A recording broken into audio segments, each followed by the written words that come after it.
What's this book over here? How to make a secret bookshelf door. Turn the page to find out. Interesting. So, wait, stop reading. Why? I mean it. Oh, what was that? I heard something. Well done, you have opened the door. Today we are going to be making a really cool bookshelf door design. Okay, so I've got this little place that I've set up that I spent way too long making, especially considering the chair. It took me way too long. And I put like these cool like looms as like empty bookshelves. They work really well. And I got kind of like a nice vibe going on. Anyway, yeah. But today's not about building, is it? It's about what we're gonna do. Now you see I have this little lectern here, and for this thing we're gonna have to have a lectern with 5 pages, okay? So it doesn't matter what's in the pages, just 5 pages, okay? Now, when you turn that lectern, well, if we start at number 1 and we turn that lectern, a comparator will detect it as a redstone signal. And obviously we haven't got anything behind here now. We can use that to open our door. And I think that would be really cool. So anyway, yeah, let's just get straight into this tutorial. Okay, so for this tutorial you're going to need some of the following stuff in my inventory. Obviously we will add a few blocks along the way, so I'll just remind you when we do it. So the first thing you want to do obviously is place a comparator like that. And if I put some wall here, you can see if I put the redstone here, it goes, well, quite long. Okay, so the redstone signal goes to about here, then it stops. So we are currently on page 5, and if we go to page 1, the redstone signal will decrease way more to 1.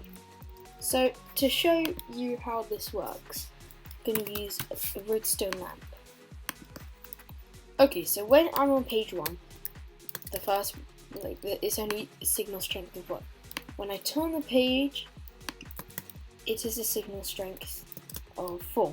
I don't know why this is, but it just is. When I turn the page again, it will be a signal strength of 7. Yeah, 7. So I think it just increases by 3 every time on the lectern, so it should be 10 next time. So if I turn it again,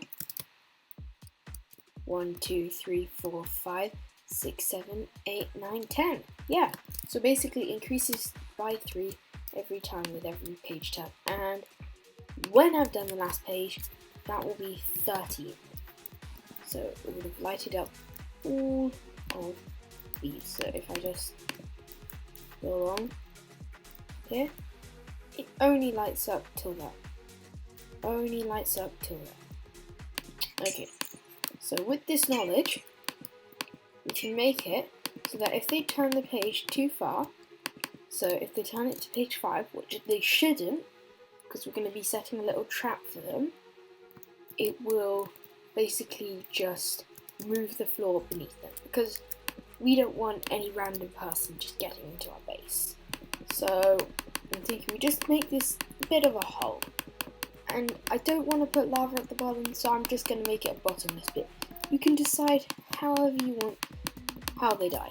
Okay, so what you want to do is down here you want to place a piston and a slime block just like that. Then you want to go up, and you can see when we activate this piston, when I successfully activate this piston, if I can ever activate this piston, wait, silly me, we just go down a bit, fix my mistake. Make sure that the only blocks that are touching it is the one above it, and the piston of course. Okay, so now we can move it like that, and I don't know, we can use some spruce wood, spruce it up a bit. So if they trigger this, what will happen is this will move back. Then if I trigger it again, this will move forwards. Obviously, we're gonna have to find a way so that this doesn't happen. Wait, not that. There. Okay. So that's pretty good. Now all we gotta do is make a redstone signal right there. So let's just connect this up to our little machine over here. Hello, this is a quick intermission from your editor here. Don't worry guys about the redstone. It's pretty simple. Just making a redstone inverter to deactivate the piston when the redstone signal is detected. I know it sounds complicated, but it's surprisingly easy. Anyway, back to you. Okay, so these lamps are not needed, but they're useful to tell where the signal strength stops and goes. So currently we're on page 5, and just place a few repeaters here and there, just to extend the strength. So this piston and then the piston below can be activated. So something a bit like this. Wait, like this. And then also like that.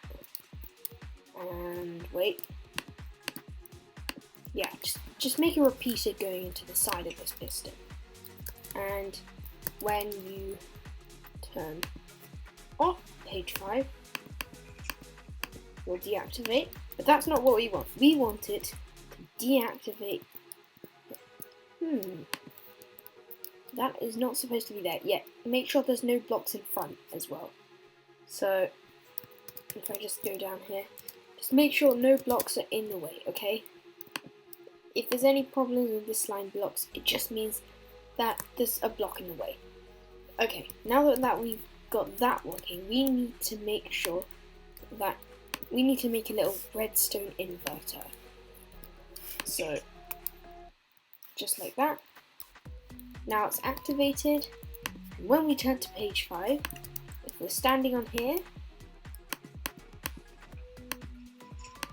we will fall all the way down. Obviously I'm not going to fall down because I have all my stuff on, then I'll have to get it again. I'll demonstrate the whole thing afterwards. For now, let's just go back to page 1. There. And you can just cover this redstone up pretty easily, you know, just like that. Not gonna put too much effort, just gonna show you. Just like that, easily covered up redstone. And yeah, so that's the first part. Make sure no one just tries to bust in every second. Now, so if we go to the 4th page, which is the page we actually want, page 4, then we go over here. So we can connect it right here with a little repeater action, and we can just wire it all the way around here. By the way guys, I'm not on purposely indenting, I just suck at Minecraft. Okay, so now we got some redstone signal stuff going on.